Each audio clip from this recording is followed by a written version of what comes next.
Ülkemizde son zamanlarda sahte psikolog, sahte doktor, sahte mühendis türediği gibi sahte diyetisyenler de fazla türedi.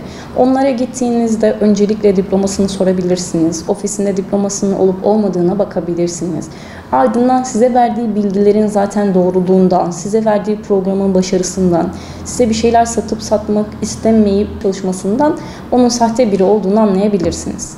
Diyetisyen olabilmek için üniversitelerin Sağlık Bilimleri Fakültesi veya Sağlık Yüksekokullarından 4 yıl beslenme ve diyetetik bölümünü 4 yıl okumak gerekiyor. Eğer ki uzaktan eğitimle veyahut bir sertifikayla beraber kendisinin diyetisyen olduğunu söyleyen biri varsa zaten buradan kaçmanız gerekiyor. Çünkü o kişi gerçek bir diyetisyen değildir. Ve buna ekstra olarak gittiğinizde bu kişi veya online olarak görüştüğünüzde size bir ürün, paketli bir gıda satmak istiyorsa, hazır bitki çaylarını öneriyorsa, haplar öneriyorsa bu kişi de diyetisyen değildir. Diyetisyenlerin size bitki çayı satmak gibi, size ilaç yazmak gibi, size hap, toz gibi şeyler yazmak gibi yetkileri yoktur. Bunlara dikkat etmeniz gerekiyor.